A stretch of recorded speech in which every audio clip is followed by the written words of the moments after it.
మీ అందరికీ శుభోదయం. నా పేరు డాక్టర్ అబ్బాస్. ఈరోజు మనము సోషియాలజీ ఆఫ్ రిలీజన్లో సివిల్ రిలీజన్ అనే ఒక పాఠాన్ని గురించి మనము ఈరోజు తెలుసుకుందాం.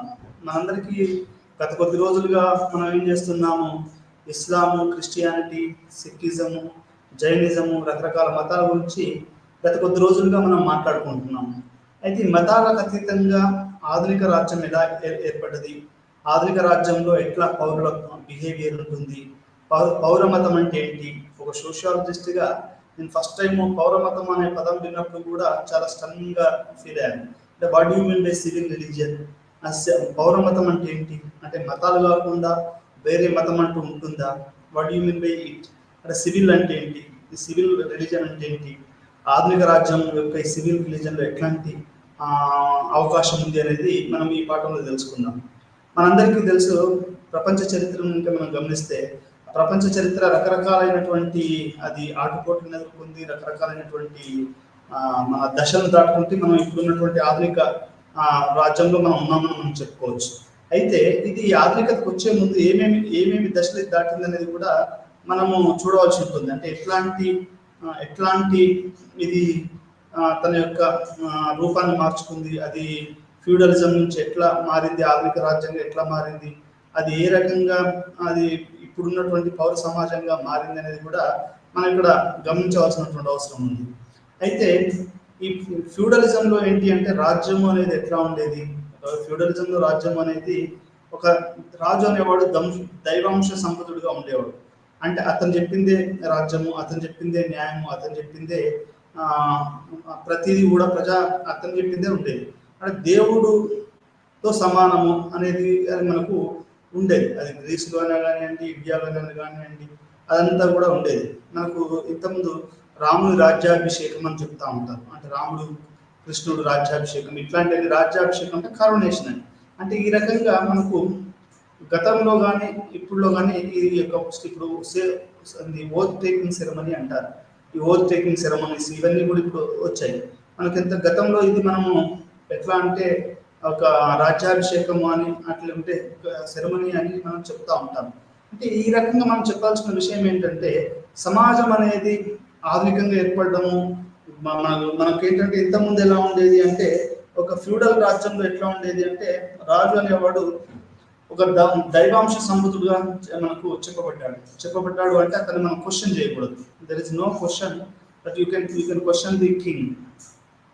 నువ్వు రాజును క్వశ్చించడానికి వెళ్ళలేదు, అసహ్యకంగా ఉండేవాడు, రేషనాలిటీ ఉండకపోయేది, ఇవన్నీ కూడా ఉండేవి. అయితే దీన్ని మొట్టమొదటిసారిగా అసలు రాజ్యం అనేది ఎలా ఉండాలి అనేది ఎవరు చెప్పారు అని చెప్తే మనం చూస్తే సోషల్ కాంటాక్ట్స్లో హాబ్స్ అనే ఒక పొలిటికల్ సైంటిస్టు ఆయన ఏం చెప్పాడు, అసలు రాజ్యం అనేది ఎలా ఉండాలి అనేది ఆధునికత గురించి చెప్తూ హాబ్స్ అనేవాడు ఏం చెప్తాడు అంటే పీపుల్స్ డిజైర్స్, పీపుల్స్ విల్స్ అనేది అది ప్రివేల్ అయి ఉండాలి అని చెప్తారు. మనం ఇక్కడ అబ్రహాం లింకన్ గారి ఫోటోను చూస్తున్నాం.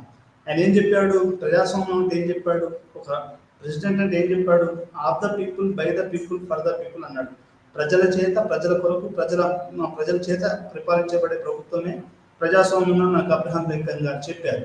అంటే ఈ హాబ్స్ ఏం చెప్తాడు అంటే రాజ్యం అనేది ఇంతకుముందు ఒక దైవాంశ సంబుతుడుగా ఉండేది. అది కాస్త ఏమైంది అంటే 17వ శతాబ్దంలో 18వ శతాబ్దంలో ఏమైంది అంటే రాజు స్థానంలో ఈ యొక్క స్టేట్ అనేది ప్యాట్రీ అనే ఒక కాన్సెప్ట్ డెవలప్ అయింది.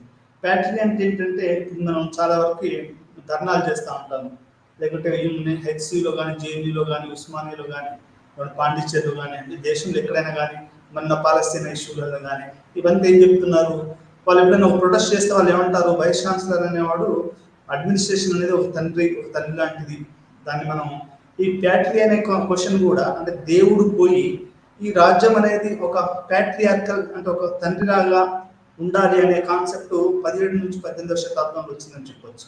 అంటే మనకు నేషన్ స్టేట్ యొక్క స్వభావం ఎలా మారుతుందో ఇక్కడ మనం అర్థం చేసుకోవాల్సినటువంటి విషయం. అంటే పౌర సమాజము, అతను రాజ్యం ఎలా మారుతుంది, ఆ రాజ్యంలో ఎట్లాంటి లక్షణాలు వస్తున్నాయి అనేది కూడా మనం ఇక్కడ గుర్తు చేసుకోవాలి. 17వ 18వ శతాబ్దంలో థామస్ హాబ్స్ రాసిన సోషల్ కాంటాక్ట్ థియరీలో ఇది చాలా స్పష్టంగా చెప్పడం జరిగిందండి. రాజ్యం అనేది ఒక పౌరుల యొక్క జనరల్ విల్. ఇప్పుడు జనరల్ విల్ అంటే ప్రజాభిమతము అంటారు దాని తెలుగులో. ప్రజాభిమతం మేరకే పరిపాలన సాగాలి తప్ప ప్రజాభిమతానికి వ్యతిరేకంగా కనుక పరిపాలన సాగితే ఆ ప్రభుత్వాన్ని తీసేయడం ఇవన్నీ కూడా మనం చూస్తా ఉన్నాం. ఇప్పుడు ఎన్నో ప్రభుత్వాలు పోయాయి. ఇప్పుడు మోడీ గారు మన ఏం చేశారు, మన జరిగిన ఆయన చేసినటువంటి అహంకారపూరితమైన ఉపన్యాసాలు, ముస్లింలకు వ్యతిరేకంగా ఇచ్చినటువంటి ఉపన్యాసాలు కానివ్వండి, లేకపోతే ఆ నిరుద్యోగత, లేకపోతే ద్రవ్యోల్బణము, ఇట్లాంటి రకరకాల ఇష్యూస్ 10 సంవత్సరాల పాటు ఆయన ఉండడం అనేది ఒక వ్యతిరేకంగా తయారై general will of the people has change. ఆయన ప్రభుత్వం మైనార్టీలోకి వచ్చింది. మైనార్టీలోకి వచ్చి ఈరోజు వాళ్ళు ఒక వేరే సంకీర్ణ ప్రభుత్వాన్ని ఏర్పాటు చేయడం అనేది జరిగింది. అంటే ఇక్కడ పీపుల్స్ విల్ అనేది is against to the government, present government. అంటే హిందుత్వం ఎంతో కాలం నడవదు, దానికి ఆల్టర్నేటివ్గా ఉండాలి అనేది ప్రజలు కోరుకుంటున్నారని మన ఎలక్షన్స్లో నాకు అర్థమైంది. అంటే తెలంగాణలో కూడా ఒక బీజేపీకి 8 సీట్లు, ఆ తర్వాత మనకు కాంగ్రెస్ 8 సీట్లు రావడము, ఎంఐఎం 1 సీట్ రావడం అనేది కూడా పౌర సమాజం అనేది ఏది కూడా ఆధిపత్య భావజాలానికి మొన్ననే కాంగ్రెస్ వేసిన ఓటర్లు ఈరోజు పార్లమెంట్లో వేరే పార్టీకి ఓటేసడం కూడా జరిగింది. సరే, ఇవన్నీ ఎందుకు చెప్తున్నాను అంటే రాజ్యం అనేది దాని స్వభావాన్ని, దాన్ని ఎట్లా మారుతుంది రోజు రోజుకి. అది ఒకప్పుడు దైవాంశ సంబుద్ధుడు అని మాట్లాడే ఆ రాజ్యం ఈ రోజు ఏమైపోయింది అంటే ఒక ప్యాట్రియార్కీ, అంటే ఒక కేరింగ్ ఇన్స్టిట్యూషన్, ఒక సోషల్ వెల్ఫేర్ కలిగినటువంటి ఇన్స్టిట్యూషన్గా అభివృద్ధి చెందుతుంది అనేది మనం అర్థం చేసుకోవాల్సినటువంటి విషయం. అంటే ఈ రకంగా రాజ్య స్వభావం అనేది ఒక ఫ్యూడల్ నుంచి ఒక ప్రజాస్వామ్యానికి మార్పు చేసే దశలో జరిగింది. మనం 17-18వ శతాబ్దం చూస్తే అమెరికా కానివ్వండి, ఇండియా కానివ్వండి, ఇవన్నీ కూడా ఇట్లా ఫ్యూడలిజం నుంచి ప్రజాస్వామ్యంలోకి అడుగులు వస్తుంటే ఎన్నో అవమానాలు, ఎన్నో హత్యలు, మానభంగాలు, మానవ హక్కుల ఉల్లంఘనలు ఇవన్నీ కూడా జరుగుతూ ఉంటాయి. ఎందుకంటే గున్నార్ మిడతల్ గారు చెప్పారు ఏమని, ఎవరు కూడా తమ హక్కుల్ని కోల్పోవడానికి, తమ యొక్క ప్రివిలేజెస్ అంటే తమ యొక్క ఆధిపత్యాన్ని వదులుకోవడానికి ఇష్టపడరు అని చెప్తా ఉంటాడు. అంటే అప్పటివరకు ఫ్యూడలిజంలో ఏంటంటే రాజు దైవాంశ సంపత్తులు కాబట్టి అతని మాటకు తిరుగులేదు. అతను ఎంతమంది అయినా స్త్రీలను అనుభవించవచ్చు, ఎంతమంది అయినా సంపాదన చేయవచ్చు. నిజాం రాజులు కానివ్వండి, కాకతీయ రాజులు కానివ్వండి, ఇంకే రాజులు అని, రాజు అనే కాన్సెప్టే is kind of unquestionable, is equivalent to God అనేది ఇట్లా జరిగింది. అయితే దీన్ని వ్యతిరేకిస్తూ మనకు వచ్చినటువంటి ఫ్రెంచ్ రెవల్యూషన్ కానివ్వండి, లేకుంటే అమెరికాలో విప్లవం కానివ్వండి, యూరోప్లో కానివ్వండి, లేకపోతే సౌత్ ఏషియాలో కానివ్వండి, ఇవన్నీ కూడా రోజు రోజుకి అంటే రైజ్ ఆఫ్ ఆర్డినరీ మ్యాన్ అనేది జరిగింది. ఒక సాదాసీదా చెప్పులు కుట్టుకునే కుటుంబంలో పుట్టిన అబ్రహాం లింకన్ తాను దశలో ఎంతో కష్టానికి ఓర్చి ఎంతో అడ్జస్ట్ ఆయన చాలా ఇబ్బందులు ఏర్పడ్డాడు. న్యూరల్ ట్రామా వచ్చింది, రకరకాలైనటువంటి కష్టాలు పడి అమెరికా అధ్యక్షుడిగా ఆయన ఎదగడం అనేది జరిగింది. అంటే ఒక సాదాసీదా అంటే దాని అర్థం ఏంటంటే అమెరికన్ సమాజంలో ఒక rise of ordinary man is like an Abraham Lincoln. It is an example of that how the feudalism state nature has changed. As Hobbes said, Abraham Lincoln is one of the best example to the Hobbesian understanding of the state. ఈ రకంగా మనకు ఇండియాలోనే కానివ్వండి, America అనేది ఒక రకంగా 200 సంవత్సరాల ప్రజాస్వామ్య చరిత్ర ఉంది కాబట్టి ప్రతిదీ కూడా మనం ఎగ్జాంపుల్స్ అక్కడ నుంచి తీసుకోవాల్సిన అవసరం ఉంది. ఎందుకంటే మనం 1947, వాళ్ళు 1774లోనే వాళ్ళకి స్వతంత్రం వచ్చింది. ఆల్మోస్ట్ 200 సంవత్సరాల వాళ్ళ ప్రజాస్వామిక చరిత్ర ఉంది. మనం youngest democracy with large democratic nation అని చెప్పొచ్చు. అంటే ఈ రకంగా మనం అబ్రహాం లింకన్ తీసుకుంటే అది ఒక extraordinary rise of a ordinary people to the power అని చెప్పొచ్చు. ఆయన ఎంతో మంది అవగాహన చేశారు, ఆర్థిక ఇబ్బందులు గురి చేశారు. చివరికి ఆయన వర్ణ వివక్షతను, అంటే రాజ్యం అనేది తెల్ల వాళ్ళకైనా కానీ నల్ల వాళ్ళకైనా ఒకటే అని చెప్పి ఆయన ఏం చేశాడు అంటే ఈ యొక్క బానిసత్వ నిర్మూలన చట్టం అనేది చేశాడు. మీకు టామ్ అంకుల్స్ క్యాబిన్ చదివితే అది ఎంత అప్పుడు వర్ణ వివక్షత అనేది ఎంత దారుణంగా ఉండేది అనేది మనకు అబ్రహాం లింకన్ కాలంలో ఆ నవల చదివితే అర్థమవుతుంది. దాన్ని ఆ బానిసత్వాన్ని, వర్ణ వివక్షతను సౌత్ ఆఫ్రికాలో కనుక ఎట్లా వర్ణ వివక్షత ఉందో అమెరికాలో కూడా అట్లాంటి వర్ణ వివక్షత ఉంటే దాన్ని అబ్రహాం లింకన్ గారు పూర్తిగా తీసేశారు. అంటే బానిసలు, అంటే నల్ల వాళ్ళని బానిసలు కొనుక్కోవడం, అమ్మడం ఇట్లాంటివి కూడా బానిసత్వాన్ని ఆయన వ్యతిరేకించాడు. ఆయన తర్వాత రద్దు చేశాడు. అందుకని ప్రపంచ చరిత్రలో ప్రజల హృదయాలలో మానవాళి మనుగడలో అబ్రహాం లింకన్ పేరు ప్రతి వారి హృదయంలో ఉంటుందనేది మనం ఇక్కడ అర్థం చేసుకోవాలి. In this temple of in the hearts of the people for whom he saved the union, the memory of Abraham Lincoln is enshrined forever. ఆ విగ్రహం అనేది ఇప్పుడు మనం చూస్తున్నటువంటి ఈ ఫోటో అనేది ఇది అమెరికాలో అది ఆయనకు చెక్కబడినటువంటి ఒక శిలాఫలకం. అది దాని మీద ఇట్లా రాశారు. అంటే ప్రజాస్వామ్యం వైపు అమెరికాను నడిపి ఒక పేదవాడు కూడా ఎన్నో ఎన్నో కోట్ల మంది మిలియన్స్ ఆఫ్ పీపుల్కి ఒక ఇన్స్పిరేషన్గా మిగిలి, అంటే పేదవాడు నిరాశ నిస్పృహలు గురి కాకుండా మనం పోరాడుతూ ఉంటే ఏదైనా సాధించవచ్చు. ఒక చెప్పులు కుట్టుకునే కుటుంబం నుంచి చెప్పులు అనేది ఎట్లా ఉంటుందంటే అది ఒక నిమ్న జాతి వాళ్ళే చేస్తారు అనేది ఒక ఆలోచన ఉంది. ఇక్కడ భారతదేశం లాంటి పరిస్థితులు అయితే అది దళితులు చేస్తారు, మాదిగ వాళ్ళు చేస్తారు, ఇట్లాంటి అనేది ఉంది. మనకి చెప్పులు మా ఊళ్ళో కూడా మాదిగోలు చేసేవారు. అంటే ఈ రకంగా దీక్షకుంటారు. అంటే నేను చెప్పాల్సిన విషయం ఏంటంటే ఒక సాదాసీదా ఒక కాపులర్ ఫ్యామిలీలో ఉన్నటువంటి అబ్రహాం లింకన్ ప్రజాస్వామ్యాన్ని మొత్తం పునర్నిర్వర్తించాడు. ప్రజాస్వామ్యం అంటే రాజులు కాదు, రాణులు కాదు, ప్రజల కొరకు ప్రజల చేత చేసేది ప్రజాస్వామ్యం నిర్వర్తించాడు దాన్ని. ఈ రకంగా మనకి ఇది చూస్తే ఏమర్థం అవుతుందంటే ప్రజాస్వామ్యం అనేది తన ఫ్యూడల్ క్యారెక్టర్ని వదిలేసేసి అది కొద్ది కొద్దిగా అది ప్రజాస్వామీకరణ చెందుతుందని చెప్పచ్చు. ఇప్పుడు మన భారతదేశంలో కూడా ఎట్లా ఉందంటే ప్రజాస్వామీకరణ చెందడం అనేది ఒక సాదాసీదా యాక్టివిటీ ఏం కాదండి.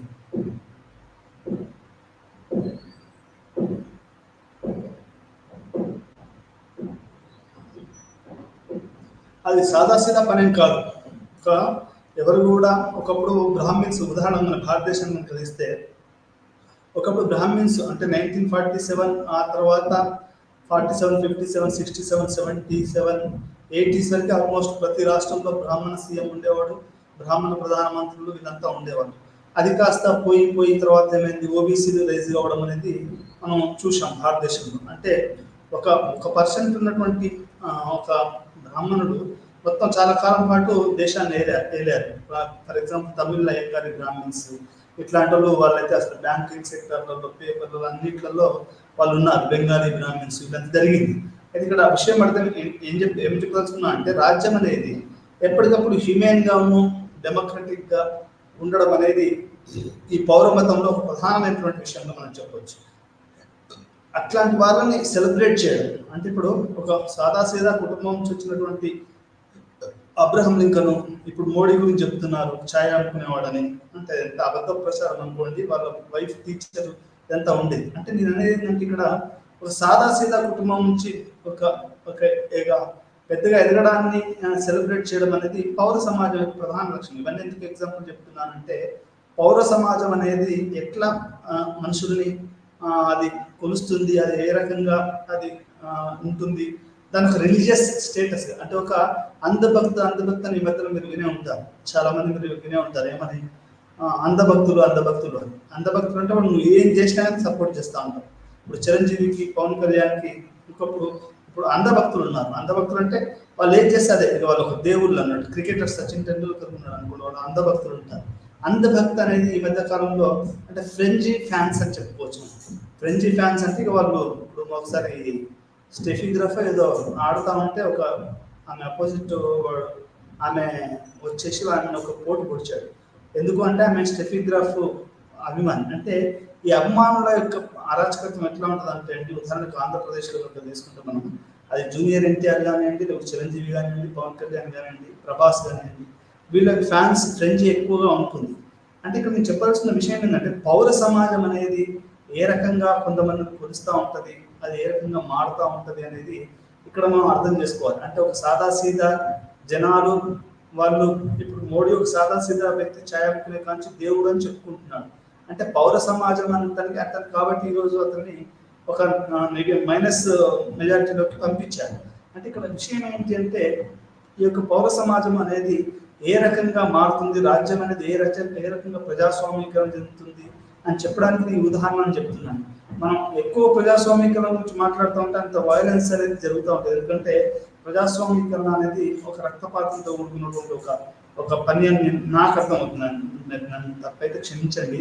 ఎందుకంటే ఎంతోమంది చనిపోయిన తర్వాత కానీ ఇప్పుడు తెలంగాణలో ఎంతోమంది చచ్చిపోతే కానీ తెలంగాణ రానప్పుడు ఈ ప్రజాస్వామిక ప్రక్రియ అనేది ఒక రక్తపాతంతో అది కూడుకున్న ప్రక్రియగా చేశారు. యాక్చువల్గా పీస్ఫుల్గా కూడా చేయొచ్చు.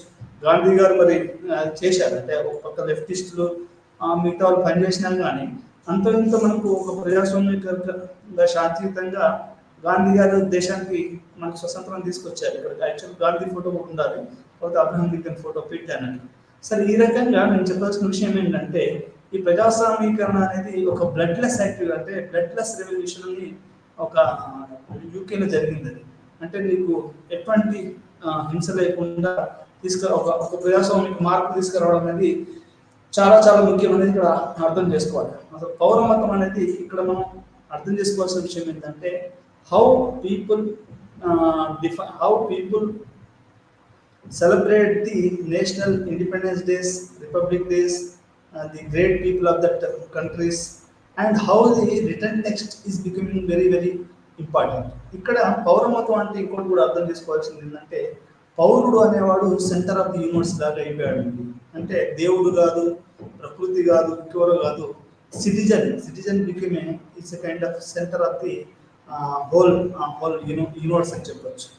ఎందుకు ఈ పౌరుడు అనేవాడు సెంటర్ అయ్యాడు అంటే అది రైట్స్ ఆఫ్ మ్యాన్ అనేది, rise of rights of man, universal declaration of human rights, అంటే ప్రతి మనిషికి కూడా హక్కులు ఉన్నాయని ఒక ఏదైతే మనకు కాన్సెప్ట్ చెప్పారో universal declaration of human rights. ఆ తర్వాత మనం అర్థం చేసుకోవాల్సిందంటే ఇది ఒకటే కాదు, ప్రతి మనిషి రైట్స్ ఆఫ్ మ్యాన్ అనేది చాలా బలంగా మనకు ఈరోజు ముందుకు వచ్చింది. అంటే ఇప్పుడు భారతదేశంలో కానీ ఏ కులమైనా కానీ ఏ మతమైనా కానీ ఎవరికైనా కానీ సమాన హక్కులు ఉన్నాయనేది మనకు అర్థం చేసుకోవాలి. అంటే భారత రాజ్యాంగం మనకు అది చెప్తా ఉంది. ఇప్పుడు మోడీ గారు ఎందుకు మొన్న భారత రాజ్యాంగాన్ని ముందు పెట్టుకున్నారు, ఇట్లా మొక్కారు అంటే భారత రాజ్యాంగం ఏం చెప్తుంది, అందరికీ every man is equal and everybody has equal rights అనేది మనకు ఇండియన్ కాన్స్టిట్యూషన్ కానివ్వండి, అమెరికన్ కాన్స్టిట్యూషన్ కానివ్వండి, యూకే కాన్స్టిట్యూషన్ కానీ, ప్రపంచంలో ఏ కాన్స్టిట్యూషన్ అయినా రిటర్న్ కాన్స్టిట్యూషన్ అనేది అది చెప్తా ఉంది. This written constitution has become a kind of writ, sacred writ, అంటే ఒక పవిత్రమైనటువంటి యాక్ట్గా రాజ్యాంగం ఈరోజు అవతరించింది. అంటే దాని అర్థం ఏంటండి, మనిషి మానవ హక్కులు, మానవుడు ఆడవాళ్ళని కానీ మగవాళ్ళని కానీ ఒక ఇది అనేది గాడ్ కాదు. ఇప్పుడు నిజాం అనేవాడు, లేకపోతే కాకతీయ రాజులు వాళ్ళ దైవాంశ సంపత్తులుగా చలామణి అయ్యారు. ఢిల్లీలో కానీ, సుల్తాన్లు కానీ, లేకపోతే మనకు రాజస్థాన్ సింధియా ఫ్యామిలీస్ కానీ, అదంతా పోయి ఈరోజు ఏమైంది అంటే అంటే every man as equal rights అనేది మనకు చాలా పోరాటాలు, నక్సలైట్ పోరాటాల దగ్గర నుంచి మొదలు పెట్టుకుంటే దళిత పోరాటాలు, స్త్రీవాద పోరాటాలు, మైనారిటీ పోరాటాలు, ప్రాంతీయ పోరాటాలు, సమానవాద మానవ హక్కుల ఉద్యమాలు, సిఎల్సి ఇట్లాంటి ఎన్నికలతో కూడా మనకి ఏంటి అంటే పౌర సమాజం అనేది ఈ రకంగా మారుతా ఉంది. అది డెమోక్రటైజ్ అయింది అనేది మనం ఇక్కడ అర్థం చేసుకోవాలి. పౌరమతము అంటే ఇక్కడ అర్థం ఏంటి అంటే సివిల్ రిలీజియన్, అంటే how civil society religiously celebrate certain peoples, iconic people like in India Mahatma Gandhi, Bhagat Singh, Chandrashekhar Azad, Maulana Abul Kalam Azad, these people are very celebrities, iconic personalities. మనకు ప్రతి ఇయర్ ఎప్పుడు వచ్చినా కానీ గాంధీ జయంతి, గాంధీ వర్ధంతి, భగత్ సింగ్ జయంతి వర్ధంతులు అనేది దేశవ్యాప్తంగా అందరూ కూడా చేసుకుంటారు. దాన్ని మనం ఏమనాలి అంటే దీన్ని మనం సివిల్ రిలీజన్ అని చెప్పాలి. సివిల్ రిలీజన్ అంటే celebrating the prominent personalities of the nationalities. అదే అమెరికా తీసుకున్నాం అనుకోండి, Jefferson, Abraham Lincoln, George Washington, ఇట్లాంటి వాళ్ళందరి గురించి వాళ్ళు పెద్ద ఎత్తున వాళ్ళ యొక్క బర్త్డేని అవి కూడా చేస్తూ ఉంటారు. ఎందుకంటే వాళ్ళు founding fathers of the America అనేది మనందరికీ తెలుసు. అంటే అదే రకంగా మనం యూకేలో కనుక వెళ్తే యూకేలో రాణిని, ఆ తర్వాత మిగతా వాళ్ళ ట్రెడిషన్ అన్నట్టు అది పౌర మతం. అది అంటే ఇట్స్ సివిల్ రిలీజన్. ప్రతి విక్టోరియా రాణి యొక్క బర్త్డే చేయడము, ఆమె యొక్క సెలబ్రేట్ చేయడము, ఆ తర్వాత బ్రిటన్ పార్లమెంట్లో ప్రధాన వ్యక్తుల్ని గౌరవించడము, ఇవన్నీ కూడా బ్రిటన్ యొక్క పౌర సమాజం అని చెప్పవచ్చు. అదే సౌత్ ఆఫ్రికా తీసుకున్నాం అనుకోండి, నెల్సన్ మండేలాని రివర్స్ చేయడం అనేది, మడీబా అంటారు ఆయన, మడీబా యొక్క బర్త్డేని లేకుంటే డెత్ డేని సెలబ్రేట్ చేయడం అనేది సౌత్ ఆఫ్రికాలో ఒక సివిల్ రిలీజన్గా అది. ఎందుకంటే ఆయన 27 సంవత్సరాల పాటు తన జీవితాన్ని జైల్లో గడిపి ఒక అత్యంత ప్రముఖమైన వ్యక్తిగా, ప్రపంచంలోనే అత్యంత ప్రముఖమైన వ్యక్తిగా ఎదిగాడు అనేది మనం అర్థం చేసుకోవాలి. మనకు గాంధీకి నోబెల్ ప్రైజ్ లేదు, అబ్రహం లింకన్ నోబెల్ ప్రైజ్ లేదు, కానీ మనకు నెల్సన్ మండేలాకు ఉంది. అంటే యూత్లోనే ఒక కార్ ట్రాఫిక్ దగ్గర ఆయన అరెస్ట్ చేసి జైల్లో పెట్టడం అనేది జరిగింది. అంటే ఈ రకంగా మనకి ఒక్కొక్క దేశంలో ఒక్కొక్క పౌరులు వాళ్ళ యొక్క సమాజంలోని ఐకానిక్ పర్సనాలిటీస్ని, సిటిజన్ని ఎట్లా సెంటర్, అంటే మనకి మొత్తంగా అసలు రాజ్యం అనేది ఏ రకంగా అది డెమోక్రటైజ్ అవుతున్నది, ఎట్లా ప్రజాస్వామీకరణ చెందుతుంది, ఈ ప్రజాస్వామ్య ప్రక్రియలో ఎట్లాంటి రోల్ మోడల్స్ మనకు వస్తున్నారు అనేది ఇక్కడ మనం చూడవలసినటువంటి విషయం. ఎట్లనే అబ్రహాం లింకన్ కానివ్వండి, లేకపోతే వేరే వాళ్ళు కానివ్వండి, వాళ్ళు ఒక ఐకానిక్ ఫిగర్స్. మనకు మహాత్మా గాంధీ, జ్యోతిబా పూలే, డాక్టర్ బిఆర్ అంబేద్కర్, చంద్రశేఖర్ ఆజాద్, భగత్ సింగ్, వీళ్ళందరూ కూడా, సావిత్రిబాయి పూలే, ఫాతిమా బీవి, వీళ్ళందరూ కూడా, దుర్గాబాయి దేశ్ముఖ్, సరోజిని నాయుడు, వీళ్ళందరూ కూడా మనకు ఒక ఐకానిక్ పర్సనాలిటీస్గా మనకు మన ముందు ఉన్నారు. గాంధీ గారి మిసెస్, ఆమె కూడా ఒక ఐకానిక్ పర్సనాలిటీ అని మనం చెప్పుకోవచ్చు. అంటే ఇట్లా రాజ్యం ఎట్లా మారుతుంది, రాజ్యానికి ఎట్లా సెంటర్ అవుతున్నాడు మనిషి అనేవాడు, అది ఒక అందరినీ సమానంగా చూసుకుని ఒక ఇన్స్టిట్యూషన్ ఎట్లా మారింది అనేది మనం ఇక్కడ చూసాం. అదే రకంగా మనం ఇక్కడ అర్థం చేసుకోవాల్సిన విషయం ఏంటంటే, చాలా వరకు ఇప్పుడు మనం ప్రమాణ స్వీకారాలు చేస్తారు. మీరు పార్లమెంట్లో కనుక చూస్తే కొంతమంది దేవుని మీద, కొంతమంది అల్లా మీద, కొంతమంది రాముడి మీద, కృష్ణుడి మీద రకరకాలుగా చేశారు. కానీ పౌర సమాజంలో ఏంటి అంటే, ఎవరంటే వాళ్ళ యొక్క దేవుళ్ళని చేయొచ్చు. కానీ అదే అమెరికన్ ప్రెసిడెంట్ అంటే ఉదాహరణ, అంటే పౌర సమాజం ఎట్లా ఉంటుంది అమెరికాలో కానీ, భారతదేశంలో కానీ, విదేశాలలో కానీ, మనం ఉదాహరణ చెప్పుకుంటే, మనకు అమెరికన్ అధ్యక్షుడైనటువంటి మనకు క్యాథలిక్, ఆయన పేరు గ్లామరస్ చంపబడ్డాడు. ఆయనే ప్రమాణ స్వీకారంలో I swear on the constitution and I swear on the God అని అంటాడు. గాడ్ అని అంటే దాని అర్థం ఏంటంటే అక్కడ క్రైస్ట్ అని కాదు, అక్కడ ఏంటంటే అది ఒక ultimate sovereignty reigns with God which don't have the name.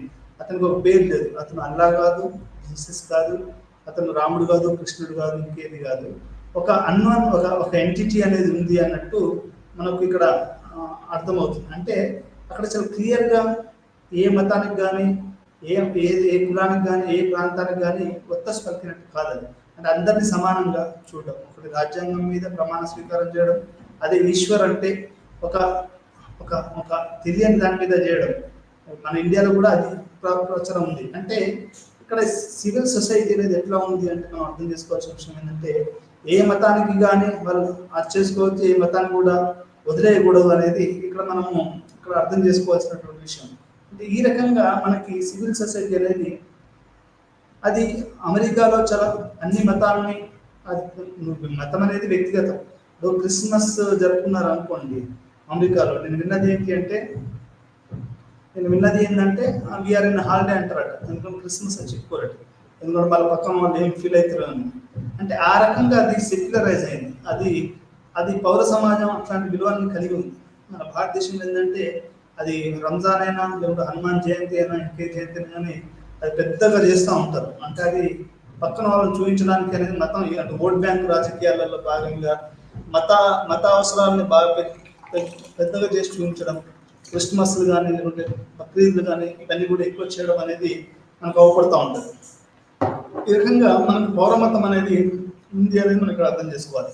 అంటే మొత్తానికి ప్రతి సమాజానికి, ఇప్పుడు పౌర సమాజం గ్రీస్లో అంటే మనం కొంచెం వెనక్కి వెళ్తే అసలు ఇవన్నీ చెప్తున్నారు కదా సార్, దీని మూలాలు ఇక్కడ ఉన్నాయని మనం చూస్తే, ఇది ఏన్షియంట్ గ్రీస్లో ఇది కూడా మనకు ఈ యొక్క పౌరమతం ఉంది అనేది, ఇది ఎట్లా ఉంది అనేది మనం చూడొచ్చు. మొదట్లో ఈ గ్రీక్ సమాజం ఎట్లా ఉండేదంటే హై గాడ్స్, లో గాడ్స్ అని ఉండేవాళ్ళు. హై గాడ్స్ అంటే వాళ్ళు ఈ colonisers, Aryans god, conquerors god. లోకల్గానేమో గాడెసెస్, ఆ తర్వాత గాడెసెస్ ఆఫ్ కార్న్ అంటే ఇవన్నీ ఉండేవి. అంటే ఒక పక్క goddesses of corn, local goddesses ఉంటే, ఇంకో పక్కన హై గాడ్స్, హై గాడెసెస్ ఉండేవాళ్ళు. అట్లా అంటే గాడ్ అనేది మనకు ఏన్షియంట్ గ్రీస్లో ఉంది. ఆ తర్వాత అది స్లోగా తగ్గి మనకు సివిల్ సొసైటీ అంటే అది డెవలప్ అవ్వడం అనేది మనకు ఏన్షియంట్ గ్రీస్లో మనం చూడొచ్చు. ఏన్షియంట్ గ్రీస్లో రెండు రకాలైనటువంటి సిటిజన్స్ ఉన్నారు, ఒకటి హ్యావ్స్ అండ్ హ్యావ్ నాట్స్. అంటే దేవుడు కూడా హ్యావ్స్ ఒక దేవుడు, హ్యావ్ నాట్స్ ఒక దేవుడు.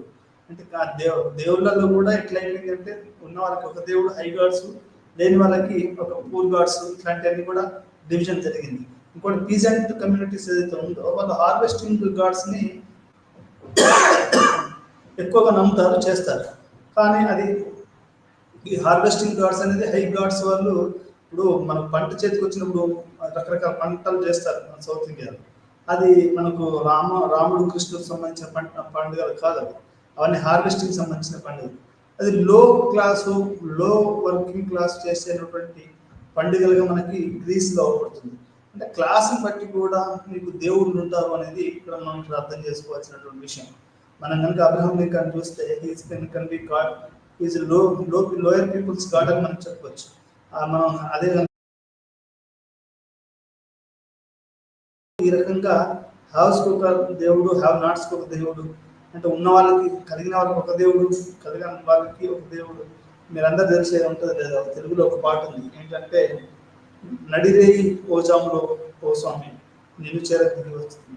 అంటే నువ్వు కలవారికి కానీ లేని వారికి నువ్వు అవపడవా అని ఒక పాట ఉంటుంది. అంటే it's a questioning the deity Venkateshwara that why you are very close to only rich people and not to the poor people.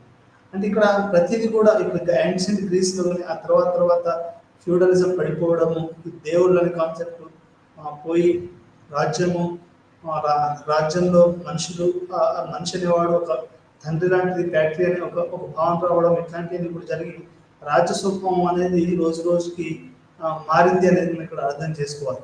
అంటే ఈ రకంగా మనకి పౌరమతం యొక్క స్వభావం అనేది కూడా మనం చూడవలసిన అవసరం ఉంది. అంటే పౌరమతం అనేది మాటికి మారుతూ ఉంది, రకరకాలుగా మారుతూ ఉంది.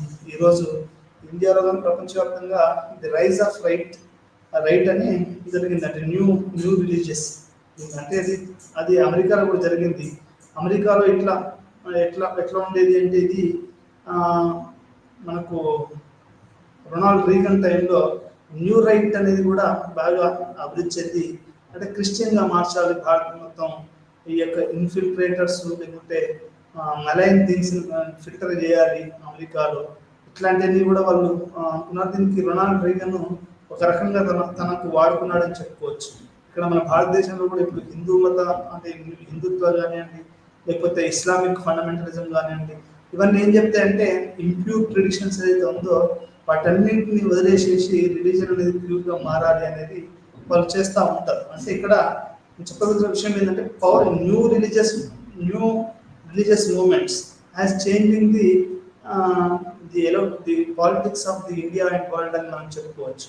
ఇట్లా అంటే పౌర మతము అనేది ఒక ఫ్రెండ్లీ లెవెల్. ఇప్పుడు 15th ఆగస్ట్ ఉంది, మనకైతే ఎట్లయితే 15th ఆగస్ట్ అయితే ఎంత చిన్నపిల్లలు ఏ చిన్న పిల్లలు చూసుకున్నా అందరి జేబుల మీద ఆ రోజు మనకి ఈ యొక్క జెండా అవపడుతుంది. అదే టీచర్, బయటి వాళ్ళు, బిజినెస్ పీపుల్, రాజకీయ నాయకులు, ఫిల్మ్ స్టార్స్ అందరు కూడా మనం 15th ఆగస్ట్ రోజు అనేది పెద్ద పండుగ లాగా భారతదేశంలో చేస్తూ ఉంటాం.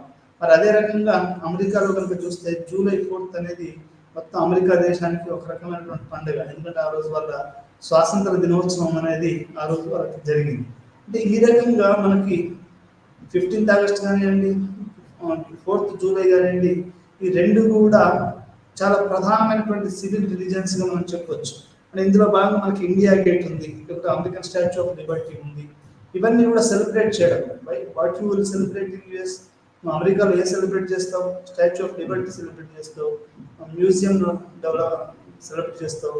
ఇండియా అయితే ఇండియా గేట్ని సెలబ్రేట్ చేస్తావు. ఇండియా గేట్ ఈజ్ అనే ఎగ్జాంపుల్ ఆఫ్ సివిల్ రిలీజియన్.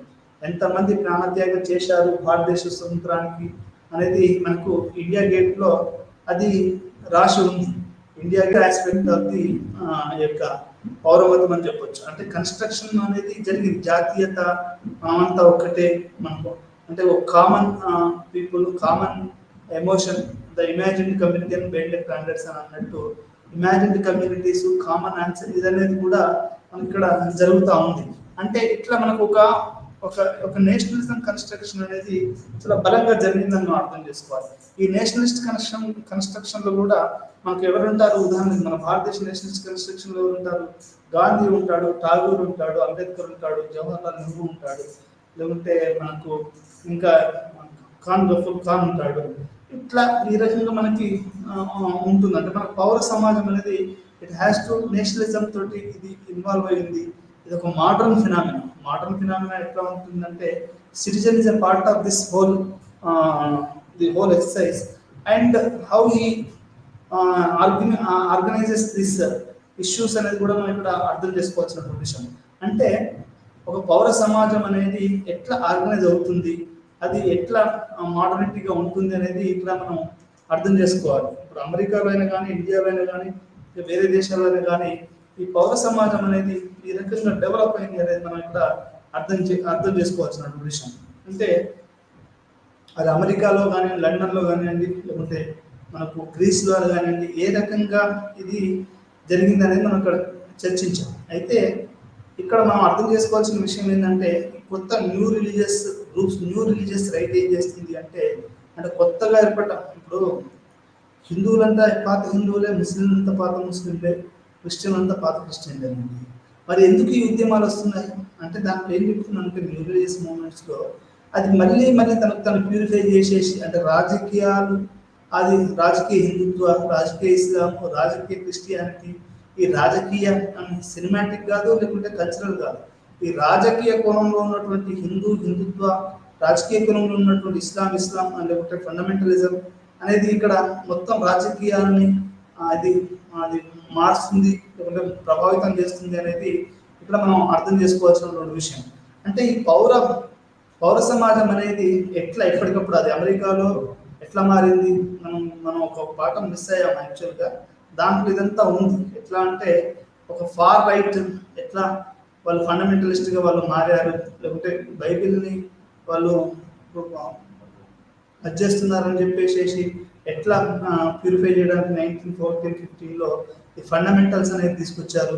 పౌరం అనేది మనకి ఇక్కడ అర్థమవుతుంది. దాన్ని బట్టి లీడర్స్ వస్తారు. ఇప్పుడు సెక్యులరిజం ఉంది కాబట్టి 1965 వరకు ఇండియా అనేది ఒక లెఫ్ట్ ఓరియంటేషన్ తోటి, దాని ఓరియంటేషన్ తోటి అది ముందుకు పోయింది. అట్లా మనకి సెక్యులర్ వాల్యూస్ అనేది చాలా బలంగా ఏర్పడ్డాయి. ఆ తర్వాత ఒక లెఫ్ట్ ఓరియంటెడ్ బలం అనేది నెహ్రూ గారి నుంచి వచ్చాయి. ఆ తర్వాత ఏమైంది, సమాజ్వాది ఇట్లాంటి అని చెప్పేసి బీసీలు అనేది ఒక రకంగా రైజప్ అయిపోయి ఒక డెమోక్రటైజేషన్ ప్రాసెస్ తోటి ఒక్కొక్క రకంగా అది కాస్టైజ్ అయిపోయింది. అంటే సెక్యులరిజం అనేది కాస్త కాస్ట్ ఓరియంటేషన్స్ అనేవి భారతదేశంలో పెరిగాయి. అంటే యాదవ్ల రైస్ తోటి యూపీ, బీహార్లలో ఇంకా రకరకాలుగా అది రకరకాలుగా జరిగింది. ఇప్పుడు ఏమవుతుంది, మళ్ళీ ఇప్పుడు ఉన్నత కులాల వాళ్ళు బీసీలలో, ఎస్సీలనే ఈ హిందుత్వ ఒకటి ఇస్లాం, పాకిస్తాన్ అయితే ఇస్లామిక్ ఇట్లాంటి అనేది ఒక జరుగుతుంది. అంటే ఇక్కడ మనకు రజనీ కొటార్ది కూడా మనం ఒకటి అర్థం చేసుకోవాల్సిన విషయం, the globalization and revival of tradition and dual attack on Indian democracy అని. అంటే నేనైతే దాన్ని గ్లోబల్ డెమోక్రసీ అని కూడా చెప్తాను. అంటే గ్లోబల్ డెమోక్రసీ మీదనే ఈరోజు రైజ్ ఆఫ్ న్యూ రైట్, అంటే రాజకీయాలు మతంలో పూర్తిగా చొచ్చుకుపోయి మతం అనేది రాజ్యానికి దూరంగా ఉండకుండా అసలు మతమే రాజ్యమై కూర్చుంది. ఈరోజు మన ప్రధానమంత్రి గారు is the first prime minister who inaugurated temple. He is the first prime minister who always visits to the temples, and he is not a prime minister to the India but all the people, but he behaves like he is a prime minister to Hindus. అంటే ఇట్లా లేకుంటే వేరే వాళ్ళకి Donald Trump, he behaves that he is only prime minister to their own Christian community, not South Asians, not Africans, not the migrant people who are working there for their nation. అంటే ఈ రకంగా అంటే అందరూ ఎందుకు జరుగుతుంది ఇదంతా అంటే new religious right and the proliferation and ఇదంతా జరుగుతుంది అనేది ఇక్కడ మనకు అర్థం చేసుకోవాల్సిన విషయం. అంటే జరుగుతుంది, దీన్ని వ్యతిరేకించే వాళ్ళు చాలా ఎక్కువ మంది ఉన్నారు అనేది ఇక్కడ మనం అర్థం చేసుకోవాల్సిన విషయం. అంటే పౌర మతం అనేది రాజ్యము ప్రధానంగా మారిపోవడం, రాజ్యం ప్రజాస్వామీకరణ చెందడం, దాంట్లో కొంతమంది నెలకొరగడం, ఆ నెలకొరిగిన వ్యక్తులను మనం కీర్తించడం. దాంట్లో అబ్రహం లింకన్, మహాత్మా గాంధీని అసాసినేట్ చేశారు, అబ్రహం లింకన్ అసాసినేట్ చేశారు. అంటే వీళ్ళు దాన్ని బట్టి అర్థమవుతుంది అంటే వీళ్ళు ఒక పెద్ద హీరోలుగా ఈరోజు మనం చలామణి అవుతున్నారంటే ఎందుకంటే వాళ్ళు కృషి చేశారు. అంటే దీన్ని మనం పౌరమతం అని చెప్పచ్చు.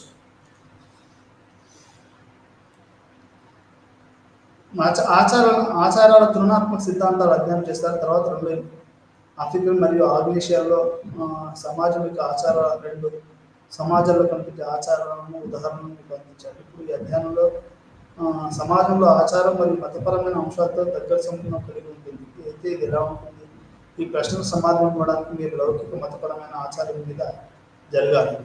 పౌరమతం యొక్క భావన, పౌరమతం అంటే ఏంటి, ఈ భావన మనం ఎందుకు అర్థం చేయాలి?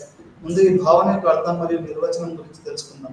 పౌరమతం రాజకీయ రాష్ట్రాల చరిత్రలో పునరావృతమైన కొన్ని పౌర విలువలు మరియు సాంప్రదాయాల పట్ల మతపరమైన లేదా పాక్షిక మతపరమైన గౌరవంగా నిర్వచించబడింది. అంటే రాజకీయ రాష్ట్రాల చరిత్రలో పునరుత్తమయ్యే కొన్ని పౌర విలువలు, అంటే మనకు మళ్ళీ మళ్ళీ వచ్చే ఈ యొక్క పౌర విలువలు ఏదైతే మనకు ఇండిపెండెన్స్ డే, రిపబ్లిక్ డే, ఆ తర్వాత గాంధీ జయంతి, ఇవన్నీ అయితే ఉన్న గాంధీ జయంతి రోజు అన్ని వైన్ షాపులన్నీ క్లోజ్ చేస్తారు, లేకుంటే ఇవన్నీ ఉంటాయి. Independence day, republic day is holiday for everybody. ఈ రకంగా మనకి ఏంటంటే ఈ యొక్క పౌరమతం రాజకీయ రాష్ట్రాల చరిత్రలో పునరుత్తమం అయ్యే కొన్ని పౌర విలువలు మరియు సాంప్రదాయాల పట్ల మతపరమైన లేదా పాక్షిక మతపరమైన గౌరవం. అంటే ఒక రిలీజియన్, ఒక రంజాన్ ఎట్లా చేస్తారో, ఒక దసరాని ఎట్లా చేస్తారో, ఒక క్రిస్మస్ని ఎట్లా చేస్తారో, ఇండిపెండెన్స్ డే, రిపబ్లిక్ డేని కూడా అట్లా సెలబ్రేట్ చేయడం, అంటే పాక్షిక లేదా మనకు మతపరంగా దీన్ని నిర్వర్తించే ఒక రకంగా మీరు చాలా మంది చూసే ఉంటారు. సానియా మిర్జా నేషనల్ ఫ్లాగ్ ఇట్లా చేస్తే గుట్కాలతో తనిందని, లేకుంటే మన టీచర్, ఒక ముస్లిం టీచరు జాతీయ గౌరవాన్ని అధ్యయనందుకు కొట్టారని, ఆ ప్రిన్సిపల్ని సస్పెండ్ చేశారని, ఇట్లా ఎన్నో రకాలైనటువంటి వింటాం. దాని అర్థం ఏంటంటే నువ్వు నీ యొక్క జెండాను గౌరవించడము, లేకపోతే నువ్వు ఆ విలువలకు కట్టుబడి ఉండడం అనేది ఇక్కడ చాలా చాలా ముఖ్యం అనేది మనం అర్థం చేసుకోవాలి. అంటే ఇది పౌర రిలీజన్. ఇప్పుడు ఏదైనా టీచర్ ఉన్నాడు అనుకోండి, ఏ టీచర్ కూడా నాకు ఇది ఇష్టం లేదు అని మనం చెప్పామనుకోండి, ఆ టీచర్ని వెంబడి సస్పెండ్ చేయడమో లేకపోతే ఇంకేం చేయడం చేస్తారు. ఒక ప్రొఫెసర్ ఉన్నాడు అనుకోండి, నేను జాతీయ జెండా ఎగరేయాను, ఇంకేం చేయను, అసలు నాకు దాంట్లో నేను కమ్యూనిస్ట్నో లేకపోతే నేను అంతర్జాతీయ వ్యక్తిని అని అన్నాడు అనుకోండి, ఆ ప్రొఫెసర్ నేను చాలా వరకు ఏం చేస్తారంటే దూరం చేస్తారు. అంటే ఇట్లా ఒక రకంగా మనకు ఇండిపెండెన్స్ డేని కానీ, రిపబ్లిక్ డేని కానీ, లేకపోతే గాంధీ జయంతి కానీ, అబ్రహాం లింకన్ వ్యవహారాలు కానివ్వండి, ఇట్లా లేకుంటే నెల్సన్ మండేలాని సెలబ్రేట్ చేయడం, ఆంగ్ సాన్ సూకీ కావచ్చు, లేకుంటే ఇంకా మనకు అంటే సివిల్ పాకిస్తాన్లో ఇంకొక మొహమ్మద్ అలీ జిన్నా కావచ్చు, ఇట్లా రకరకాల వీళ్ళ దేశ చరిత్రలో ఇవి విడదీయనని వ్యక్తులు, వీళ్ళు ఆ తర్వాత కాలం దేవుళ్ళు గాను వాళ్ళ యొక్క పుట్టిన రోజుల్ని, చనిపోయిన రోజుల్ని పెద్ద ఎత్తున సెలబ్రేట్ చేయడం అనేది జరుగుతుంది.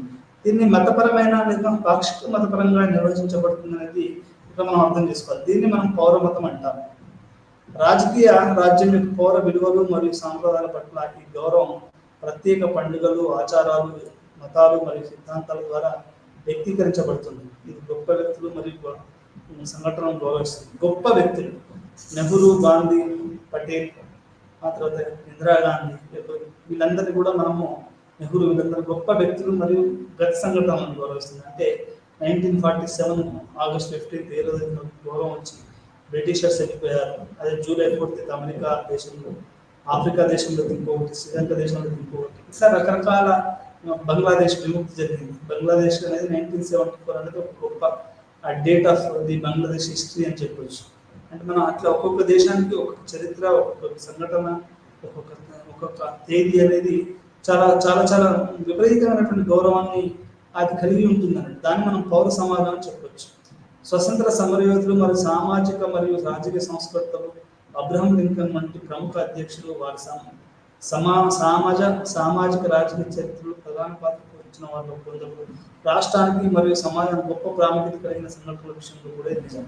అంటే ఒక అబ్రహాం లింకన్ లాంటి వాళ్ళని సెలబ్రేట్ చేయడము, గాంధీ లాంటి వాళ్ళని సెలబ్రేట్ చేయడం అనేది ఒక ప్రధానంగా మనం ఇక్కడ పౌర సమాజం యొక్క ప్రధాన లక్షణంగా మనం చూడవచ్చు.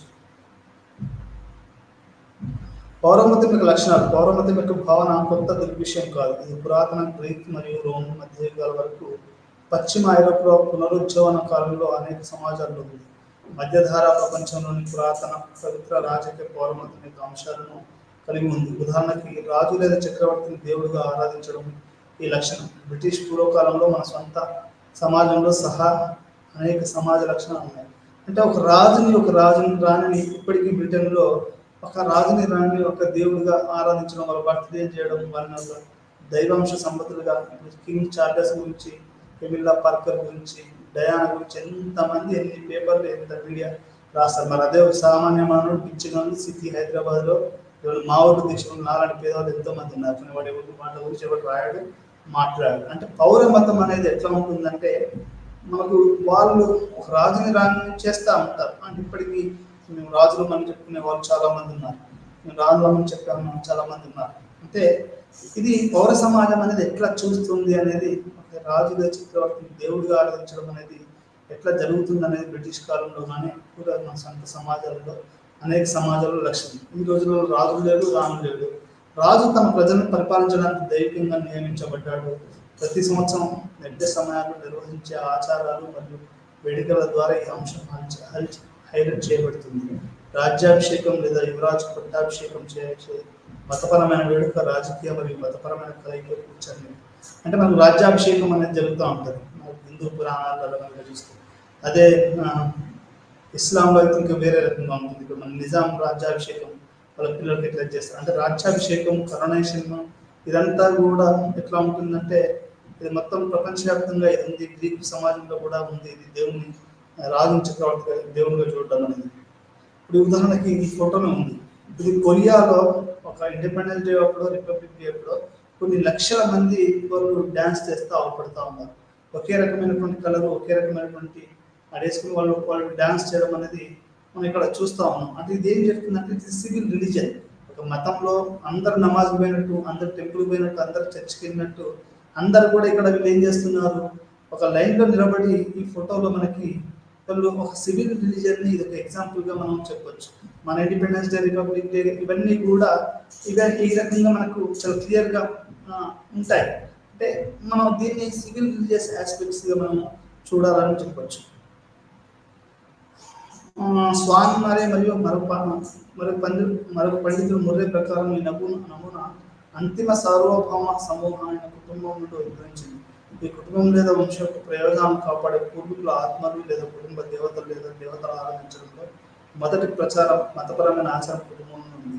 అంటే ఈ యొక్క మనకు మా ఇంట్లో కూడా ఈ చనిపోయిన వాళ్ళకి పితృస్వామ్యం, చనిపోయిన వాళ్ళకి అనేది చేసేవాళ్ళు బడికి ఈదని.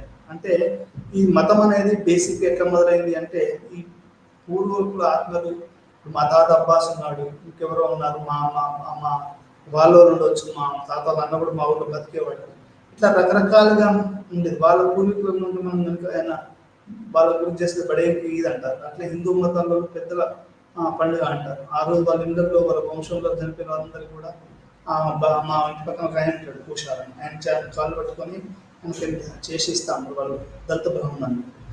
ఈ రకంగా మనకి అర్థమైంది ఏంటంటే ఈ యొక్క మతము, దేవుడు, ఆత్మలు ఇవన్నీ కూడా కుటుంబం నుంచి మొట్టమొదటిసారిగా మొదలయ్యాయని మనం కూడా అర్థం చేసుకోవాలని ఇక్కడ మనం చెప్తున్నాను. ముర్రే ప్రకారం ఇది ఇంటర్లీనంగా ఉంటుందని మనం అర్థం చేసుకోవాలి.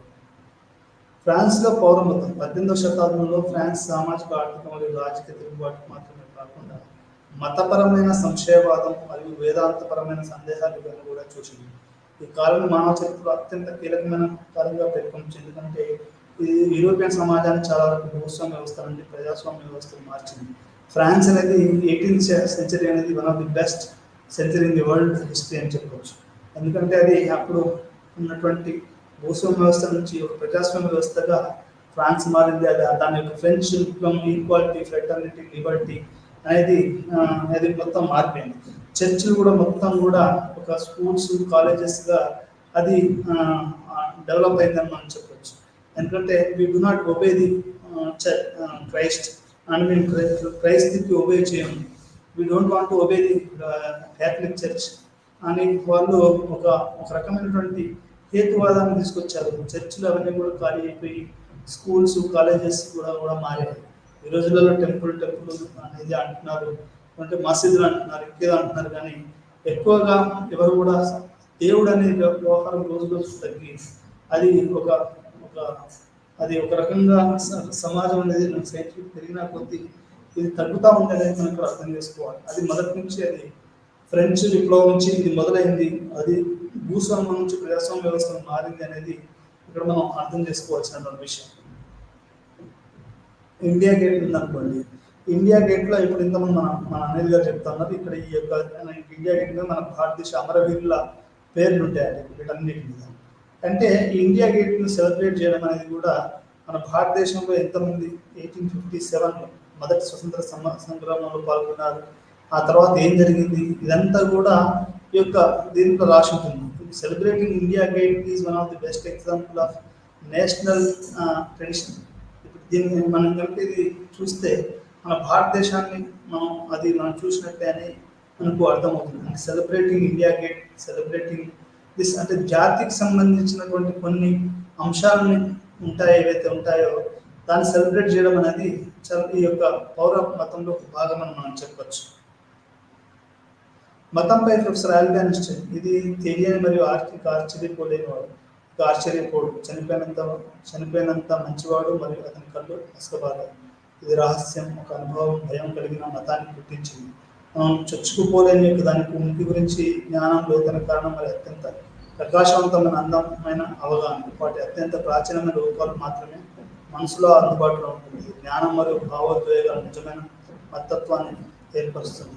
ఈ కోణంలో మరి ఇందులో మాత్రం నేను లోతైన మతపరమైన వ్యక్తిని, రిఫరెన్స్, ఆలోచనలు మరియు ఎంపికలు అనే దాంట్లో ఇది ఆల్బర్ట్ అనే ప్రొఫెసర్ మతంపై ఈ యొక్క ఆల్బర్ట్ ఐన్స్టీన్ అనే అతను ఈ రకంగా నాకు చెప్పాడు. అంటే మతము పౌర సమాజం మీద మతం యొక్క ప్రభావం అనేది ఏ రకంగా ఉంటుంది, అది ఉండొచ్చు ఒక దూరంగా అనేది మనకు ఐన్స్టీన్ గారు ఊహించారు. అంటే అదే నమ్మలేదు కానీ ఏదో ఒక అందని భావించారు. అమెరికాలో పౌరమత సివిల్ లిబర్టీస్ అత్యంత స్ఫటీకరించడం మరియు అభివృద్ధి చెందిన రూపాల్లో అమెరికన్ సొసైటీ కనుగొబడింది. అమెరికన్ సమాజం 19వ శతాబ్దం మరియు 20వ శతాబ్దం ప్రారంభంలో పశ్చిమ దేశాల్లో జాతీయవాదం యొక్క మతాన్ని అత్యంత నాటకీయ రీతిలో సూచిస్తుంది. ఈ డెవలప్మెంట్ ఆఫ్ నేషనలిజం అనేది ఇది చాలా చాలా ముఖ్యమైనది. అంటే ఈ యొక్క జాతీయ భావము అనేది 17, 18, 19, 20, 20వ శతాబ్దంలో కూడా ట్రంప్ లాంటి వాళ్ళు ఈ జాతి అంటే దేశభక్తి, ఈ భక్తి అనేది లక్ష్మీసారని మా ఊళ్ళో ఆయన చెప్తా ఉంది. ఈ భక్తి అనేది కూడా ఒక క్వశ్చన్ మార్క్.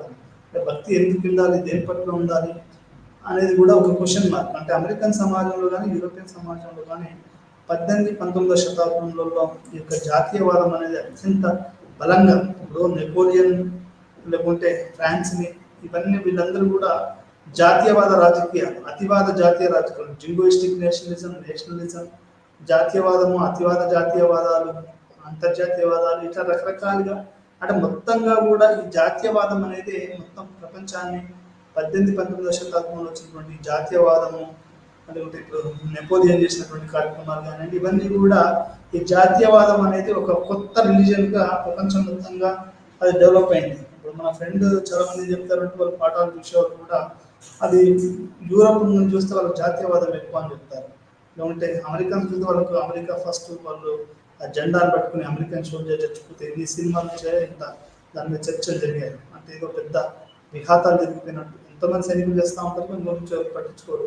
కానీ అమెరికన్ సైనికులు చేస్తే మాత్రం అది పెద్ద ప్రపంచ ప్రమాదంగా వాళ్ళు భావిస్తూ ఉంటారు. ఇట్లా పాలస్తీనాలో కొంతమంది యాసర్ అరాఫాత్ అని ఉండేవాడు. Is a symbol of freedom. Aung San Suu Kyi is a national civil religious women అని చెప్పవచ్చు. ఇప్పుడు ఈ యొక్క మలాలా యూసుఫ్ జాహీ ఆమె ఒక సివిల్ రిలీజియస్ గ్రూప్ మనం చూడొచ్చు. అంటే ఆమె మీద టెర్రరిస్ట్ దాడి చేసిన ఒక హీరోయిన్గా ఎదిగింది. అంటే ఇక్కడ నేను చెప్పవలసింది ఏంటంటే అమెరికాలో పౌరమతం అనేది 18, 19వ శతాబ్దంలో ప్రపంచవ్యాప్తంగా అది జాతీయవాదంతో కూడుకొని డెవలప్ అయ్యి నాటకీయ రీతిలో ఈ యొక్క జరిగింది అని చెప్పవచ్చు. మనలు కూడా దేశభక్తి పట్ల ఎన్ని పాటలు రాస్తూ ఉంటారు. పుణ్యభూమినా దేశం నమో నమామి అని ఇట్లా అంటే ఎన్నో పాటలు, ఎన్టీ రామారావు పాటలు. అంటే మనకు స్వతంత్రం వచ్చిన రోజు, రిపబ్లిక్ డే రోజు అదే పనికి దేశభక్తి పాటలు ఇస్తూనే ఉంటారు. దిల్ దియా హై జాన్ బి దేంగే ఏ వతన్ తేరే లియా అని ఇదంతా పాటలు నడుస్తూనే ఉంటాయి. అంటే ఈ యొక్క సమాజంలో ఏంటంటే ఈ celebrations of that 15th August, 26th జనవరి, జాతీయత ఇవన్నీ ఉన్నాయి.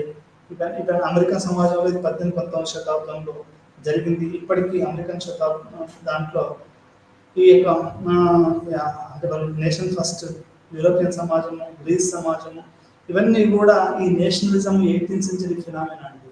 18th సెంచరీ ఫినామినా నేషనలిజం అంటే ఏంటంటే we are all one imagined community. భారతీయులంతా ఒకటే, ఇదంతా అమెరికన్స్ అంతా ఒకటే, ఇండియన్స్ అంతా ఒకటే, బంగ్లాదేశీస్ అంతా ఒకటే. ప్రతి పౌరత్వంపై, సమాజంపై, రాజ్యంపై ఇదంతా ఉంది. జాతీయవాదం అనేది అత్యంత ప్రభావితమైనటువంటి ఇదిగా ఎదిగింది 18, 19, 20, 21వ శతాబ్దంలో. ఒక 200-300 సంవత్సరాలుగా మొత్తం ప్రపంచం మొత్తం ఈ పౌర సమాజం చుట్టూ రాజకీయ నాయకులు, గాడ్స్, డెమి గాడ్స్ ఇట్లాంటివన్నీ కూడా జరగడం అనేది మనకు పౌరమతం అమెరికాలో కూడా ఉంది. అంటే ఇక్కడ మనం ఇక్కడ అర్థం చేసుకోవాల్సింది ఏంటంటే పౌరమతంలో ఏం జరిగింది అంటే ఈ కొంతమంది ఫ్రాన్స్లో అయితే మరీ ముఖ్యంగా we do not follow Jesus అంటే అదే రకంగా ఇప్పుడు మనకు వాళ్ళంతా అంటే మనకు యూరోప్లో decline of religious decline of all this and they are converting churches into be schools and colleges అని మనం చెప్పుకోవచ్చు. ఈ రకంగా అమెరికాలో కూడా చాలా మార్పులు వేరు చేర్పులు వస్తున్నాయని మనం ఇక్కడ అర్థం చేసుకోవాలి. ఇండియాలో కూడా మాకు ఈరోజు మనకు ఉద్యోగాలు కావాలి, యూనివర్సిటీలు కావాలి, బడులు కావాలి. మతం రామ్ టెంపుల్ అయోధ్యలో బీజేపీ ఓడిపోయింది. ఎందుకు ఓడిపోయింది అంటే అక్కడ వాళ్ళు వేరేది కోరుకుంటున్నారు. మాకు దేవుడు ఓకే, ఇదంతా కాదు. అంటే పౌరవ సమాజం అనేది ఒకటి వేరుగా మారుతుంది, సమాజంలో మార్పు వస్తుంది. మాకు ఆకలి, నిరుద్యోగము, పేదరికము ఈ ప్రధాన సమస్యలుగా ఉన్నటువంటి యూత్ వాళ్ళు అయోధ్యలో ఓడగొట్టారు. బీజేపీ ఏదైతే అయోధ్యలో రామ్ టెంపుల్ ఓపెన్ చేసేసి అడిగారు, మరి ఎందుకు ఓడిపోయింది బీజేపీ అంటే అక్కడ పౌర సమాజం ఏం కోరుకుంటుంది అంటే నిరుద్యోగం నుంచి, ఆకలి నుంచి, ఈ మత పిచ్చి నుంచి దూరంగా వెళ్ళాలని అయోధ్యవాసులు నిర్ణయించారు.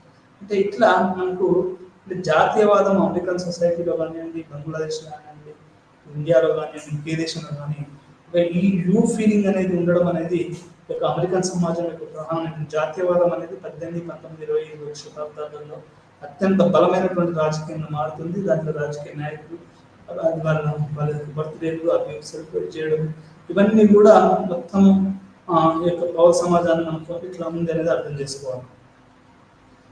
అంటే మనం పౌర సమాజం 3 రకాలుగా 3 దేశాల్లో పౌర సమాజం గ్రీస్లో అర్థం చేసుకోవాలి, పౌర సమాజం మన అమెరికాలో అర్థం చేసుకోవాలి, పౌర సమాజం అనేది మన ఏషియాలో ఎట్లా ఉందో అర్థం చేసుకోవాలి. ఇట్లే మనం ఈ యొక్క పౌర సమాజం యొక్క విలువని మనం ఇట్లా అర్థం చేసుకోవాలి. మన పాటలు, రైటర్స్ తెలుగులో కూడా దేశం గురించి మెదడు తక్కువ అయ్యాయి కానీ దేశం గురించి రాస్తే అది గొప్పగా ఫీల్ అయ్యేవాళ్ళు. అంటే that's a kind of national unity అని మనం అర్థం చేసుకోవాలి. అయితే మొత్తంగా ఇట్లా పౌర సమాజం అనేది ప్రతి వాళ్ళకి ఒక సెలబ్రేటింగ్ ఒక మతాన్ని సెలబ్రేట్ చేసినట్టు ఒక మొత్తాన్ని ఒక జాతి ఇండిపెండెన్స్ డేని, రిపబ్లిక్ డేని, పీపుల్ని సెలబ్రేట్ చేయడము, ఇంపార్టెంట్ డేట్స్ని సెలబ్రేట్ చేయడము, నేషన్ స్టేట్ అనేది ఒక వీ ఫీలింగ్ అనేది ఉండడం, దాని నేషన్ సంబంధించిన పర్సనాలిటీస్ని చేయడం అనేది గొప్ప దాన్ని మనం సివిల్ రిలీజియన్ అని మనం చెప్పుకోవచ్చు. ఇది బేసిక్గా సివిల్ అది దానికి పూర్వతరాల గ్రీస్లో జరిగింది, ఫ్రాన్స్లో జరిగింది, అమెరికాలో ఎట్లా ఉంది, అక్కడ ఎట్లా ఈ యొక్క రైజ్ ఆఫ్ ఇవన్నీ జరిగాయని కూడా మనం చూసాం. మనం పౌర మతం యొక్క రాష్ట్ర చరిత్రలో పునరుత్తం నిర్దిష్ట పౌర విలువలు మరియు సాంప్రదాయాల పట్ల మతపరమైన లేదా పాక్షిక మతపరమైన గౌరవించబడింది. అంటే రాజకీయ రాష్ట్ర చరిత్రలో పునరుత్థానం నిర్దిష్ట పౌర విలువలు అంటే ఒక స్టాండర్డైజ్డ్ సోషల్ వాల్యూస్ అని అది సాంప్రదాయాల పట్ల మతపరమైన పాక్షిక మతం అంటే ఒక గాంధీ జయంతి, ఇండిపెండెన్స్ డే, ఒక రిపబ్లిక్ అనే ఒక స్టాండర్డైజ్డ్ సొసైటల్ వాల్యూ, అది సివిల్ సొసైటీ వాల్యూ. అదే రకంగా తెలంగాణలో తెలంగాణ ఆవిర్భావ దినోత్సవం కానివ్వండి, అమరవీరుల దినోత్సవం అనేది ఒక స్టాండర్డైజ్డ్ విలువ అనేది మనకు చెప్పే జరిగింది. ఇందులో శ్రీకాంతాచార్య గారితో చనిపోవడం, ఎట్లా కొన్ని వేల మంది విద్యార్థులు త్యాగం చేయడంతో తెలంగాణ రావడం అనేది మనం అర్థం చేసుకోవాలి. ఇట్లాంటి వాటిని ఒక సివిల్ రిలీజియన్గా మనం గుర్తిస్తాం. ఈ భావన రాజకీయ సంఘటనలు మరియు గొప్ప వ్యక్తుల పుట్టినరోజులు అమరవీరుల దినోత్సవాలు జరుపుకునే పాక్షిక మతపర ఉత్సాహంతో ముడిపడి ఉందని మనం తెలుసుకున్నాం. అమరవీరుల దినోత్సవాలు తెలంగాణలో అయితే అమరవీరుల దినోత్సవం ఎన్ని జరుగుతాయి, కమ్యూనిస్టుల అమరవీరులు కావచ్చు, తెలంగాణ అమరవీరులు కావచ్చు, లేకపోతే రైతుల అమరవీరులు కావచ్చు, స్త్రీవాద అమరవీరులు కావచ్చు, ఎంతోమంది కూడా ఈ యొక్క అమరవీరుల దినోత్సవాన్ని జరుపుకోవడం, పుట్టినరోజు జరపడం, గొప్ప రాజకీయ నాయకుల సంఘటన గౌరవంగా చేసుకోవడం, 9/11 ఒక విషాదనంగా అమెరికా మొత్తం ప్రపంచవ్యాప్తంగా టెర్రరిస్ట్ రాజీవ్ గాంధీ చనిపోయినటువంటి దాన్ని అంటే ఒక విషాదంగా ప్రకటించి యాంటీ టెర్రరిస్ట్ డే అని కూడా ప్రకటించి అదొక పెద్ద విషాదం. ఇందిరాగాంధీ చెప్పిన విషాద సంఘటన, అది పెద్ద దేశాన్ని మార్చిన సంఘటన. గాంధీ చెప్పడం పెద్ద విషాద సంఘటన. ఇట్లాంటి ఎన్నో సంఘటనలు ఉన్నాయి. అది మనం ఇక్కడ గొప్ప పుట్టినరోజులు అమరవీరుల దినోత్సవాలు జరుపుకోవడం కూడా అది ఎట్లా ఒక మతపరమైన ఉత్సాహంతో ఇప్పుడు ఉందనేది మనం ఇక్కడ అర్థం చేసుకోవాలి. దాని ముందు మనం ఏం మాట్లాడుకున్నాం, ప్రాచీన గ్రీకులో కానివ్వండి, రోమ్ నగరాలలో కానివ్వండి, మానవ ఉద్యమాలు, కొన్ని సామాజిక, రాజకీయ, ఆర్థిక, పర్యావరణ కారణాల వల్ల పెద్ద సంఖ్యలో ప్రజలు ఒక భౌతిక ప్రాంతం నుండి మరొక ప్రాంతానికి ఉన్నప్పుడు కూడా అనేక సామ్రాజ్యాలు ఇంచెస్ కలిగి ఉండేవి అనేది మనం అర్థం చేసుకోవాలి. ఫ్రెంచ్ విప్లవ సమయంలో కూడా ఫ్రెంచ్ సొసైటీ మరియు పౌరమతం అంటే ఫ్రెంచ్లో లేకుంటే గ్రీస్లో ఇవన్నీ కూడా ఇప్పుడు ప్రపంచవ్యాప్తంగా ఎట్లయిపోయింది అంటే సివిల్ రిలీజన్ అట్లా రిలీజన్ తగ్గిపోయి మొత్తం ఇదంతా సివిల్ రిలీజియస్ యొక్క ఇవి ఎక్కువ ఇప్పుడు బ్లాస్టిని జైలుని పాల్గొచ్చిన రోజు ఫ్రెంచ్ విప్లవంగా పాటించి చాలా చోట్ల హైదరాబాద్లో కూడా ప్రోగ్రామ్ జరుగుతుంది నేను చూశాను. అంటే మనకి ఇట్లా ఇట్లా రకరకాలైనటువంటి వ్యవహారాలలో ఇవన్నీ జరుగుతూ ఉంటాయని ఇక్కడ అర్థం చేసుకోవాలి. అంటే నాకు యొక్క సివిల్ రిలీజన్ అనేది నాట్ ఓన్లీ అంటే కాంటెంపరీ దిస్ థింగ్ మనకు phenomenon of previous Greece, phenomenon of France, phenomenon of America, phenomenon of India, Bangladesh, పాకిస్తాన్లో జిన్నాత్ చేస్తారు. అదే బంగ్లాదేశ్లో ముజాబిర్ రహమాన్ బర్త్డేలో డెత్ డేని పెద్ద ఎత్తున చేస్తారు. అంటే ఇంపార్టెంట్ డేస్, ఇంపార్టెంట్ పీపుల్ అది ఒక సివిల్ రిలీజన్లో భాగం అయిపోతారు. అది మనం ఇక్కడ అర్థం చేసుకోవాల్సిన విషయం. అంటే ఈ రకంగా మొత్తం సమాజమే ఈ యొక్క జాతీయవాదము, రాజకీయ నాయకులు, ఈక్వాలిటీ, ఫ్రెటర్నిటీ, లిబర్టీ, మానవ హక్కులు, రాజ్యము, ప్రజాస్వామ్యం చెందడం, ఒక ఉన్నత విలువల వైపు కొనసాగడం అనేది మొత్తంగా ఈ రకంగా మనకేంటి అంటే ఈ పౌర సమాజం ఉంటుంది. ఈ పౌర సమాజం ఎప్పటిదే కాదు ఎప్పటి నుంచో ఉంది. ఈ మధ్యకాలంలో పౌర సమాజం అనేది పౌర మతం కాకపోయినా పౌర సమాజం అనే పదాన్ని చాలా కొత్తగా వాడుతున్నారు సివిల్ సొసైటీ. ఇప్పుడు ఏ మార్పు అయినా కానీ సివిల్ సొసైటీలో అంటే పౌర సమాజంలో రావాలి. ఒక ముస్లింని అన్యాయంగా చంపడము, ఒక హిందువును అన్యాయంగా ముస్లిం ఏరియాలో చంపడము, లేకపోతే క్రిస్టియన్స్ని మనకు ఇక్కడ మణిపూర్లో చంపడం, ఇది ఒక అవమానమైనటువంటి సంఘటన అని చెప్పుకోవచ్చు. ఇది ఎట్లా మనం చేయాలంటే సివిల్ సొసైటీ చైతన్యం తీసుకురావాలి. పౌర సమాజం మనం చైతన్యం ఉంటే జరుగుతుంది. గుడ్డిగా ఉంటే మాత్రం అది జరగదు. ఈ దేశం హిందువులు, ఈ దేశం ముస్లిమ్స్, క్రిస్టియన్స్, ఈ దేశం దళితులు, బీసీలు, మైనారిటీలు అందరినీ మీరు అర్థం చేసుకోవాలి. అంటే ఈ పౌర సమాజం అనేది ఎట్లా ఉంటుంది అనేది పౌర సమాజం పదాన్ని ఎక్కువ వాడుతున్నారు. అంటే ఇప్పుడు హరగోపాల్ సార్ గారిని కొంతమంది వాడుతూ ఉంటుంది. మనకు నిన్న కూడా ఒక ఇంటర్వ్యూ చూస్తుంటే పౌర సమాజం అనేది ఉత్సాహంగా ఉండాలని చెప్తా ఉన్నాను. అంటే పౌర సమాజం, పౌర మతం అనేది ఈ రోజుది కాదు, గత కాలంలో ఉంది, గ్రీస్లో ఉంది, ఫ్రాన్స్లో ఉంది, ఇండియాలో ఉంది. మన సమాజం కూడా రోజు రోజుకి అభివృద్ధి చెంది మానవ హక్కులు డీపెన్ అవుతున్నాయని మనం చెప్పుకోవచ్చు. అంటే మానవ హక్కులు డీపెన్ కొద్ది మనకు రాజ్యం ఇవన్నీ కూడా ఇది ఏ రకంగా ఉంటుంది అనేది కూడా మనం రాజ్యం కూడా ఇది ప్రజాస్వామికం జరుగుతూ ఉంటే అది ఏ రకంగా మనకు ఇవన్నీ జరుగుతున్నాయి, సివిల్ రిలీజన్ ఉంది అనేది ప్రపంచవ్యాప్తంగా చూసాము. ఇది ఇప్పటిదే కాదు, గ్రీస్లో, ఫ్రాన్స్లో, ఇండియాలో, బంగ్లాదేశ్లో ప్రతి చోట పౌర రిలీజన్ అనేది ఈరోజు కొత్త గ్లోబల్ లెవెల్లో కొత్త దాన్ని చూపిస్తుందని మనం అర్థం చేసుకోవాలి. ఇది బేసిక్గా పౌర మతం, పౌర విలువలు, వీటన్నిటి గురించి మనం ఈరోజు ఈ పాఠంలో తెలుసుకుందాం. మరి మరొక పాఠంలో మళ్ళీ కలుద్దాం. అప్పటివరకు సెలవు, నమస్కారం.